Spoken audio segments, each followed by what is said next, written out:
एक गांव में गप्पू नाम का एक आदमी रहता था। गप्पू स्वभाव से बहुत शांत व्यक्ति था। कई लोग उसका मजाक भी उड़ाते, मगर गप्पू कुछ भी बोल नहीं पाता था। वो जहाँ भी काम मांगने जाता, सभी उसे निकाल देते थे, क्योंकि गप्पू उनके सवालों का एक जवाब भी सही से नहीं दे पाता था। कोई मुझे नहीं समझता और मैं किसी को कुछ समझा भी नहीं पाता हूँ। कितनी दुख की बात है। गप्पू बहुत उदास रहता था। वो भी चाहता था सभी को मुंह तोड़ जवाब देना, मगर वो कुछ बोल ही नहीं पाता था। कोई भी मुझे काम पर नहीं रखता है। ऐसे ही चलता रहा तो मुझे 2 वक्त का भोजन मिलना भी मुश्किल हो जाएगा। एक दिन उदास होकर गप्पू एक पेड़ के नीचे बैठा था। रघुवीर नाम का एक इंसान मजदूर ढूंढने निकला हुआ था। शाम हो जाने के कारण उसे एक भी मजदूर नहीं मिल रहा था। अरे, एक भी मजदूर नहीं दिख रहा है। अब मेरा काम कैसे होगा? तभी रघुवीर की नजर पेड़ के नीचे लेटे गप्पू को पड़ती है। चलो, लगता है ये काम मांगने के लिए ही यहाँ बैठा है। चलो, अभी इससे बात करता हूँ। रघुवीर गप्पू के पास आता है। अरे सुनो, क्या तुम काम ढूंढ रहे हो? ये सुन गप्पू बहुत खुश हो जाता है, मगर वो कुछ भी नहीं कह पाता है। अरे क्या हुआ? कुछ बोलते क्यों नहीं? अच्छा, तुम्हें काम नहीं करना है तो बोलो, बोलते क्यों नहीं? गप्पू कुछ भी नहीं बोल पाता है। तब रघुवीर वहाँ से जाने लगता है। हिम्मत जुटाकर गप्पू धीरे से कहता है, हाँ, मैं काम करना चाहता हूँ। ये सुन रघुवीर रुक जाता है। अरे काम करना चाहते हो तो बैठे क्यों हो? चलो मेरे साथ, मेरे घर पर, और काम शुरू कर दो। गप्पू रघुवीर के साथ चल पड़ता है। क्या नाम है तुम्हारा? गप्पू कुछ भी नहीं कह पाता है। इस तरह बिल्कुल शांत रहोगे तो मैं तुम्हारा नाम शांति राम रख दूंगा। बोलो, रख दूं? ये सुनकर भी गप्पू कुछ भी नहीं बोलता है। रघुवीर गप्पू को अपने घर लेकर आता है। रघुवीर की पत्नी वहीं खड़ी थी। ये कौन है? क्या नाम है इसका? अरे पता नहीं इसका नाम क्या है। ये तो कुछ बोलता ही नहीं है। तुम समझ लो इसका नाम शांति राम है। काम करवाना था तो इसे लेकर आ गया। जी ठीक है। आओ शांति राम, मेरी खेत के पास आओ। ये देखो, यहाँ एक बहुत ही मजबूत और विशाल पेड़ लग गया है। इसे ही काटना है, वो भी आज के आज, क्योंकि मैं कल सुबह से यहाँ सब्जियों के बीज लगाने शुरू कर दूंगा। सब तैयारी हो गई है, बस इस पेड़ को कैसे भी यहाँ से हटा दो। गप्पू तुरंत काम में लग जाता है। ये तो बताओ, ये काम तुमसे होगा या नहीं? गप्पू फिर से कुछ नहीं बोलता है। तभी रघुवीर के घर गांव का एक आदमी आता है। अच्छा, क्या हुआ रघुवीर? कोई मजदूर मिला काम करने के लिए? हाँ, चलो चलकर देखता हूँ। वो गप्पू को देखकर रघुवीर से कहता है, अरे आखिर ये किसे रख लिया है तुमने? जरा भी बुद्धि नहीं है इसके पास। कोई काम का नहीं है ये। एक सवाल पूछो तो मुंह से शब्द ही नहीं निकलते हैं। क्यों? ऐसी कौन सी बुरी बात है इसमें? दिमाग बहुत दर्द करवा देता है। मैं तो कहता हूँ अभी के अभी निकालो इसे। अरे नहीं नहीं, मुझे इससे कोई दिक्कत नहीं लग रही है, इसीलिए मैं इसे नहीं निकालूंगा। अच्छा ठीक है, जैसी तुम्हारी इच्छा। ये कहकर वो आदमी वहाँ से चला जाता है। सुनो शांति राम, सुना है तुम कुछ भी नहीं बोलते हो और सभी लोगों का दिमाग दर्द करवा देते हो। अरे घबराओ मत, मुझे तुमसे कोई समस्या नहीं है। तुम बस मेरा काम खत्म कर दो, मैं तुम्हें पैसे दे दूंगा। वैसे भी सभी इंसान में कोई ना कोई कमी होती ही है, इसीलिए हमें कमी नहीं, गुणों पर ध्यान देना चाहिए। गप्पू वापस काम में लग जाता है। रात होने से पहले काम पूरा कर लेता है। वाह, तुमने तो समय पर काम पूरा कर दिया। ये लो तुम्हारे पैसे। गप्पू पैसे देख बहुत खुश हो जाता है और मन ही मन सोचता है, वाह, आज पहली बार इतना कमाई हुआ है। गप्पू पैसे लेकर जाने लगता है। तभी रघुवीर गप्पू को रोकता है। घर के कामों में मदद करने वाले लड़के की जरूरत है। क्या तुम मेरे घर पर काम करोगे? गप्पू सिर हिलाकर हाँ कहता है। ठीक है, कल सुबह में आ जाना मेरे घर। गप्पू बहुत खुश हो जाता है। वाह, पैसे मिले और नौकरी भी मिल गई। आज तो कमाल ही हो गया। रघुवीर दिल का बहुत अच्छा इंसान था। जब उसने देखा सभी गप्पू का मजाक उड़ा रहे हैं और कोई भी जैसे काम नहीं दे रहा है, तो यही सोचकर रघुवीर ने गप्पू को काम पर रख लिया। अगले दिन से ही गप्पू काम पर लग जाता है, मगर अभी भी वो कुछ भी नहीं बोला करता। बस जो भी काम मिलता है उसे शांति से कर दिया करता था। सुनो शांतिराम, ऐसे रहोगे तो कैसे चलेगा? तुम्हें सब जगह बोलना शुरू कर देना चाहिए, अपनी बात रखनी चाहिए और कभी कोई मजाक उड़ाए तो मुंह तोड़ जवाब देना चाहिए। गप्पू रघुवीर की सभी बातों को सुनता है और सिर हिलाता है। रघुवीर के पास फल का एक बागान भी था। उस फल के बागान के लगभग सभी फल रघुवीर शहर में बेचा करता था। एक दिन रघुवीर गप्पू से कहता है, शांतिराम, एक काम करो, जितने भी फल के डब्बे पक चुके हैं उन्हें शहर पहुंचाने जाओ और हाँ, सारा सामान बिल्कुल सावधानी से ले जाना। गप्पू सारे फल के डब्बे को एक बैलगाड़ी पे लाद कर शहर की ओर निकल पड़ता है। शहर आकर गप्पू फल के सभी डब्बों को दुकान पर पहुंचा देता है और वापस गांव आने लगता है। तभी गप्पू को बैलगाड़ी में एक फल गिरा हुआ दिखता है। ये कौन सा फल है? आसपास के लोगों से पूछने पर गप्पू को पता चलता है इसका नाम स्ट्रॉबेरी है। ये स्ट्रॉबेरी क्या होता है? मैंने तो पहली बार नाम सुना है। गप्पू बैलगाड़ी के अंदर ही स्ट्रॉबेरी को रख देता है और आगे बढ़ने लगता है। अचानक बारिश हो जाती है। चारों तरफ अंधेरा हो चुका था, इसलिए गप्पू एक जगह पर रुक जाता है। तभी स्ट्रॉबेरी से आवाज आती है, गप्पू, तुम इतने शांत शांत से क्यों रहते हो? कभी किसी से कुछ बात क्यों नहीं करते हो? स्ट्रॉबेरी को बोलता देख गप्पू हैरान सा रह जाता है। तुम कौन हो? मैं जादुई स्ट्रॉबेरी हूँ। मैं तुम्हारे बारे में सब कुछ जानती हूँ। बताओ, तुम इतने शांत क्यों रहते हो? किसी से बात क्यों नहीं करते? मेरे पिताजी बचपन में मुझे बहुत मारा करते थे। मेरी एक बात भी नहीं सुनते थे। मैं कुछ बोलता तो चुप करवा देते थे। वही डर आज तक मेरे अंदर है और मैं कुछ बोल नहीं पाता। तुम उदास मत हो। एक काम करो, तुम मुझे खाओ। देखना, उसके बाद तुम्हारे दिमाग से पुरानी सभी बुरी चीजें हट जाएगी और तुम आम लोगों की तरह ही हो जाओगे। स्ट्रॉबेरी खाते ही गप्पू बिल्कुल सही हो जाता है। वो पुरानी सभी बुरी यादें भूल जाता है और सभी से खुशी खुशी बात करना शुरू कर देता है। क्या हुआ शांतिराम, सब कुछ सही से पहुंचा दिया है ना? हाँ, बिल्कुल, मैंने सब कुछ सही से पहुंचा दिया है। और वैसे मेरा नाम गप्पू है, आप मुझे गप्पू बुला सकते हैं। गप्पू का ये बदला हुआ रूप देखकर रघुवीर बहुत खुश होता है। पूरे गांव वाले गप्पू के इस बदलाव को देख हैरान थे। गप्पू रघुवीर के साथ काम करने लगता है और खुशी खुशी रहने लगता है। रंगीला आज चन्ने बेचकर घर की तरफ आ ही रहा था कि उसे पानी पूरी का एक ठेला दिखाई पड़ा। उसके आसपास बहुत सारी भीड़ लगी थी। रंगीला के चन्ने आधे भी नहीं बिके थे और जेब खाली ही रह गई थी। हाय रे किस्मत, यहाँ मैं गली गली घूमकर पसीना बहाकर चने बेचकर कुछ खास नहीं कमा पा रहा हूँ। यहाँ ये बंदा एक जगह पर खड़े होकर ढेर सारे रुपए अंदर कर रहा है। अगर मैं भी यही धंधा कर लूँ तो अच्छी कमाई कर सकता हूँ। अपने बच्चों को अच्छी परवरिश भी दे सकता हूँ। यही सोचता हुआ रंगीला घर पहुंच गया। उसकी बीवी डिम्पी जैसे उसका रास्ता ही देख रही थी। आ गए, बहुत देर कर दी, पानी वानी पी ले।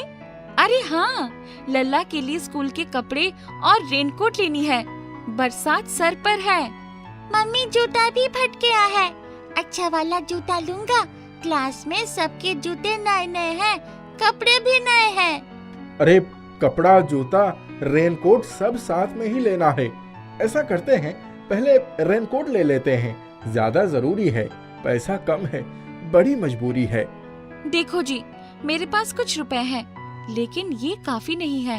एक काम करो, मेरी चांदी की करधनी गिरवी में रख दो और पैसे ले लो। लल्ला को फटा जूते और पुराने कपड़े पहनाकर भेजने में मुझे बड़ा दुख होता है। डिम्पी की बात सुनकर रंगीला को अपनी गरीबी पर लज्जा आ गई। उसने ये महसूस कर लिया कि चन्ने बेचकर वो अपने बाल बच्चों का पालन पोषण सही ढंग से नहीं कर पाएगा। उसने अपने पानी पूरी के धंधे की योजना के बारे में डिम्पी से बात की। लल्ला की मम्मी, मैंने अपना धंधा बदलने का विचार बना लिया है ताकि अच्छी कमाई कर सकूं। कौन सा धंधा करना चाहते हो? गोलगप्पे यानी पानी पूरी बेचना चाहता हूँ। उस धंधे में अधिक कमाई होगी। बात तो आपकी सही है, लेकिन उसके लिए काफी रुपयों की जरूरत पड़ेगी। हमारे सर पर पहले से ही बड़ा कर्जा है और अधिक कर्जा लेकर तो हम परेशान हो जाएंगे। एक रास्ता है, आप मेरे गहने बेच दीजिए। जब कमाई होने लगेगी तो धीरे धीरे फिर से बनवा देना। मेरा दिल नहीं मान रहा है। मेरा कहा मान लीजिए। लल्ला के कपड़े, जूते और रेनकोट भी ले लेंगे। पानी पूरी का ठेला भी सज जाएगा। टिकिया, रगड़ा, चटनी, पानी सब बनाने में मैं भी आपकी मदद करूंगी।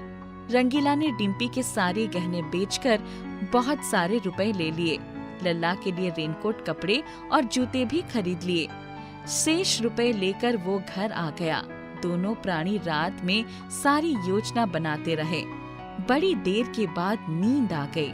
2 दिन बाद पानी पूरी के व्यापार की पूरी तैयारी हो गई। ठेला सज गया। रंगीला दोपहर के बाद से ही पानी पूरी बेचने लगा। धीरे धीरे रात हो गई। थोड़ी बहुत कमाई हो गई और रंगीला ने रुपए गिनने शुरू किए। इतने में एक आदमी आ गया। बंधु, यहाँ धंधा करना है तो हफ्ते देना पड़ेगा। वो किस लिए भाई? ये हमारा इलाका है। यहाँ जो भी धंधा करता है हमें हफ्ता देता है। इसके बदले में हम उसे सुरक्षा देते हैं। मैं अपनी सुरक्षा कर लूंगा।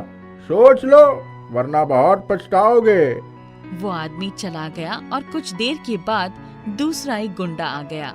उसने रंगीला के कमाई के सारे रुपए छीन लिए और भाग गया। कुछ देर के बाद वही पहला आदमी आ गया। क्यों बंधु, क्या हुआ? मुंह क्यों लटका हुआ है? अरे भैया, एक गुंडा आया और सारी कमाई लेकर भाग गया। यहाँ तो गुंडा राज है। मैंने तो कहा था, सोच लो वरना पछताओगे। अब पछताने का समय आ गया। अब आगे क्या इरादा है? उस रात तो उसे घर खाली हाथ ही जाना पड़ा। डिम्पी ने जब पहले दिन की वारदात के बारे में सुना तो उसको भी बड़ा दुख हुआ। रंगीला ने ठीक से खाना भी नहीं खाया और रात को बड़ी देर तक जागता रहा। दूसरे दिन जब रंगीला ने पानी पूरी का ठेला लगाया तो फिर से वही गुंडा एक आदमी के साथ आया और रंगीला के सारे रुपए छीन कर चला गया।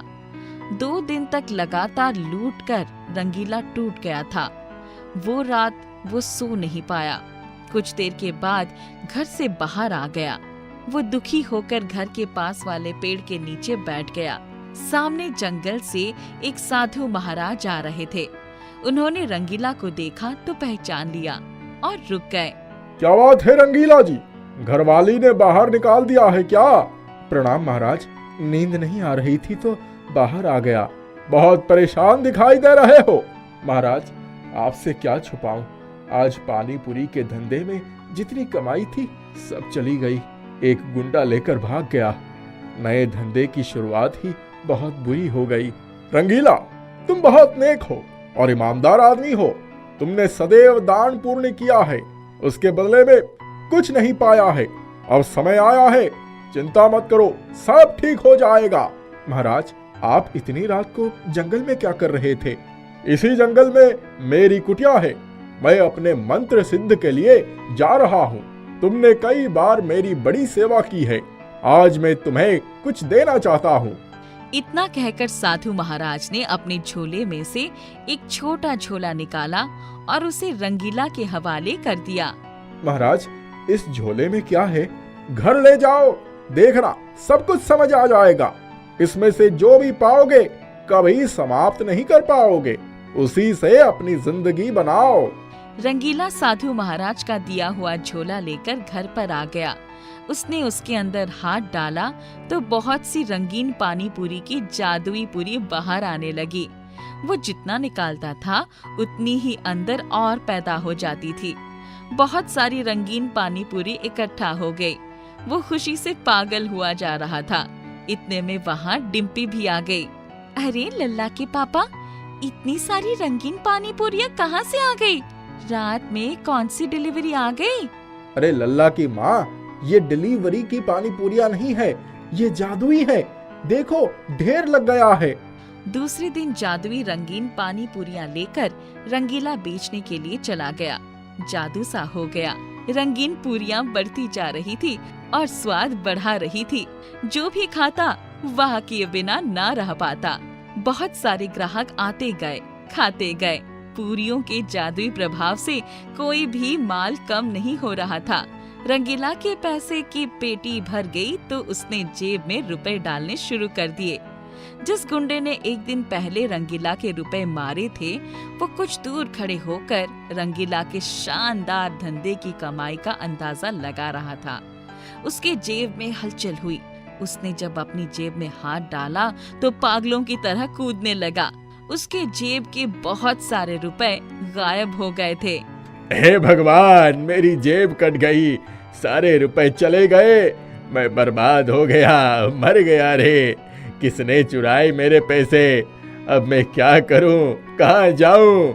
दूसरे ही पल रंगीला की सभी जेबों में वही रुपए भरते चले गए। रंगीला भी हैरान परेशान हो गया। उसकी नजर गुंडे पर गई तो माजरा समझ गया। वारे जादुई पानी पूरी, तुमने तो गजब का जादू कर दिया। मेरा गया हुआ रुपया मुझे लौटा दिया, गुंडे को सबक सिखा दिया। कुछ देर के बाद गुंडा रंगीला के ठेले के पास आया। उसी समय रंगीन पानी पूरियां जैसे पत्थर की बन गई। वे उछल उछल कर गुंडे की पिटाई करने लगी। अब गुंडा मार खाकर पागल होने लगा। मर गया रे, पहले पैसा गया, अब पिटाई हो रही है। कहाँ कहाँ मारा है रे, कोई बचाओ, मर जाऊंगा। हफ्ता वाले भैया, जल्दी से आओ, मुझे बचाओ। अरे मुझे नहीं मरना है, मुझे हफ्ता भी नहीं चाहिए। हफ्ता मांगने वाला आदमी दूर से उस गुंडे की हालत देखकर भागता हुआ घर पर चला गया। अरे आओ गुंडा भाई, पानी पूरी खा कर जाओ भाई। अरे नहीं सरकार, इतना खा चुका हूँ कि पूरी जिंदगी में नहीं खाया, मुझे माफ कर दो। मैं चला, अब यहाँ का रास्ता भूल कर भी नहीं आऊंगा। गुंडा जो भागता तो भागता ही चला गया। रंगीला उसे देखकर हंसता ही रह गया। एक गांव में प्रेमचंद्र नाम का एक मेहनती किसान रहता था। वह अपने 2 बीघा जमीन में खरबूजे और सब्जियों की खेती करता था। देखो सीमा, पिछली बार मौसम की मार ने फसल को नुकसान पहुंचाया था, लेकिन इस बार आसार अच्छे नजर आ रहे हैं। हमारी सब्जियां और खरबूजे अपना रंग दिखाएंगे, मंडी में यह सब हाथों हाथ बिक जाएंगे। अरे पौधों को जरा बड़ा होने दे, अभी से सपना सजाने लगी। दोनों प्रतिदिन सवेरे उठकर अपने खेत के नन्हे नन्हे पौधों को बड़ी हसरत से देखते थे। उनके खेत और उनकी फसल, यही उनकी दुनिया थी। एक दिन सीमा सवेरे जैसे ही उठी, खेत के पास गई। वहाँ का दृश्य देखकर उसके होश उड़ गए। उसके खेत के लगभग सभी पौधे तहस नहस हो चुके थे। एक सांड किनारे पर बैठा था। हे भगवान, ये क्या हो गया? हम तो बर्बाद हो गए। सांडों ने तो पूरी फसल बर्बाद कर दी। सीमा की आवाज सुनकर प्रेमचंद्र भी घर से भागा भागा आया और खेत की स्थिति को देखकर सर पकड़कर बैठ गया। उसके अरमान टूटकर बिखर गए थे। हाय राम, अब क्या होगा? मेरी मेहनत बेकार हो गई। सीमा, अब तो कुछ भी नहीं बचा। वह हारे हुए जुआरी की तरह खेत के एक तरफ घूमने लगा। उसकी नजर अपने खेत के मेड़ के पास पड़े हुए एक छोटे पौधे पर पड़ी। वह तरबूज का पौधा था। प्रेमचंद ने उसे अपने हाथ में उठा लिया।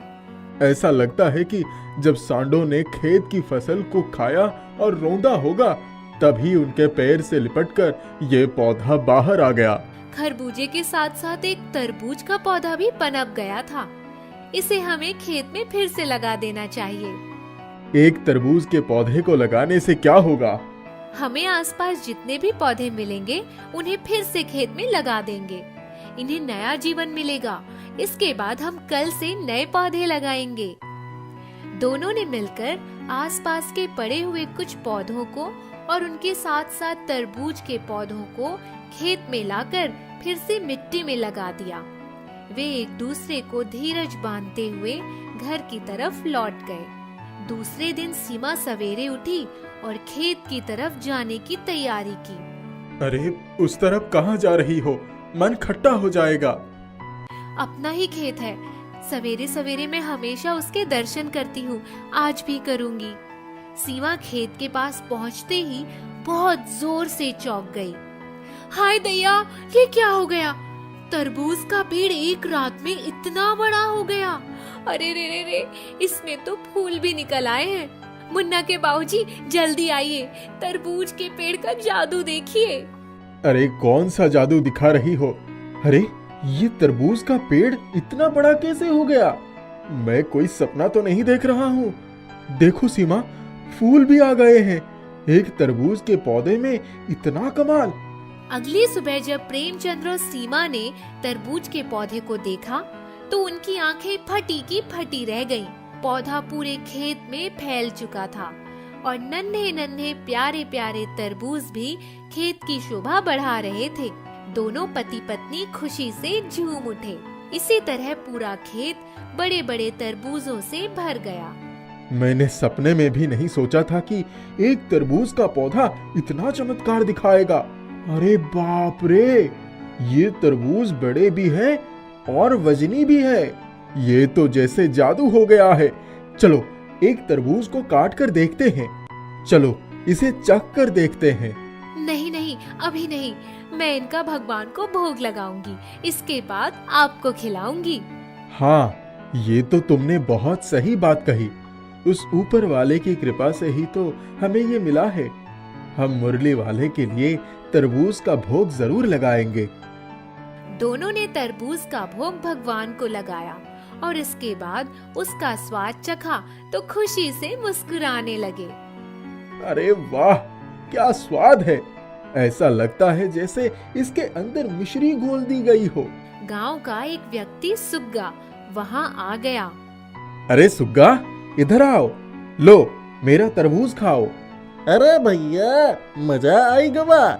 ऐसा लगी रहा है जैसे हम फल नहीं खा रहे हैं बल्कि मधु का स्वाद ले रहे हैं। हम बहुत खरबूजा और तरबूज खाए हैं लेकिन ऐसा स्वाद कभी नहीं मिला।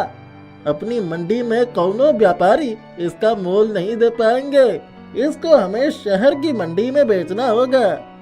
दूसरे दिन प्रेमचंद्र ने एक बहुत बड़े ट्रक में सारे तरबूज लदवा दिए। उनके गांव का एक सूजा नाम का बदमाश यह सब देख रहा था। उसने अपने 2 लुटेरों को प्रेमचंद्र की ट्रक के पीछे लगा दिया। प्रेमचंद्र भी ट्रक में बैठकर शहर की ओर चल पड़े। दोनों लुटेरों ने चुपचाप मोटरसाइकिल से उनका पीछा किया। प्रेमचंद्र तरबूज से भरा ट्रक लेकर शहर की मंडी में पहुंच गए। उनके बड़े बड़े तरबूज देखकर व्यापारी बहुत खुश हुए। देखते ही देखते व्यापारियों ने उनके सारे तरबूज ऊंचे दाम पर खरीद लिए। प्रेमचंद्र ने एक तरबूज अपनी ट्रक में रखवा दिया। रुपयों से भरी हुई थैली प्रेमचंद्र ने जब अपने हाथों में ली तो खुशी से फूले नहीं समाये। अपनी जिंदगी में इतने रुपए उन्होंने पहले कभी नहीं कमाए थे। जब प्रेमचंद्र का ट्रक शहर के बाद जंगल से गुजर रहा था तभी दोनों लुटेरे अपनी मोटरसाइकिल आगे लगाकर खड़े हो गए। उनके हाथ में चाकू था। चलो नीचे उतरो और रुपए की थैली हमारे हवाले कर दो। मैंने कहा ना, नीचे उतरो। उतर जाओ वरना जान से हाथ धो बैठोगे।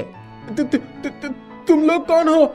मुंह से बताए या अपने हाथ से? प्रेमचंद्र समझ गया कि अब उसकी खैर नहीं। सारी कमाई एक झटके में जाती हुई दिखाई पड़ी। वह डर कर नीचे उतर गया। एक लुटेरे ने उसके यहाँ से रुपयों की थैली छीन ली। प्रेमचंद्र को ऐसा लगा जैसे उसके सीने से उसका दिल निकाल दिया गया हो। मुझे ट्रक का किराया देना है, कुछ रुपए लौटा दो भाई। हमारे हाथ में आई हुई चीज हम कभी लौटाते नहीं। अब ट्रक लेकर भाग जाओ यहाँ से। प्रेमचंद्र बोझिल कदमों से ट्रक की तरफ दौड़ने लगा। इतने में उसे पीछे से धड़ाम धड़ाम की आवाज सुनाई पड़ी। उसने मुड़कर देखा तो 2 लुटेरे जमीन पर गिरकर छटपटा रहे थे। वह बहुत हैरान हो गया। मुझे बचाओ, अरे मत मारो, ये लो तुम्हारे रुपए, बचाओ। प्रेमचंद्र ने देखा कि तरबूज उड़ उड़कर उन दोनों को पीट रहा है। वे दोनों अपनी जान बचाने के लिए भाग रहे थे। तरबूज हवा में उड़कर दोनों को मार रहा था। दोनों लुटेरों का बहुत बुरा हाल हो गया था। प्रेमचंद्र ने अपने रुपयों की थैली वापस ले ली। दोनों लुटेरे हाथ जोड़कर माफी मांगने लगे। प्रेमचंद्र ने तरबूज को इशारा किया और वह रुककर ट्रक में अपने स्थान पर जाकर बैठ गया। दोनों लुटेरे उठ भी नहीं पा रहे थे। प्रेमचंद्र घर पर पहुंच गया और उसने रुपए से भरी हुई थैली सीमा के हाथों पर रख दी। सीमा बहुत खुश हो गई। दोनों तरबूज को पकड़कर खुशी से लिपट गए।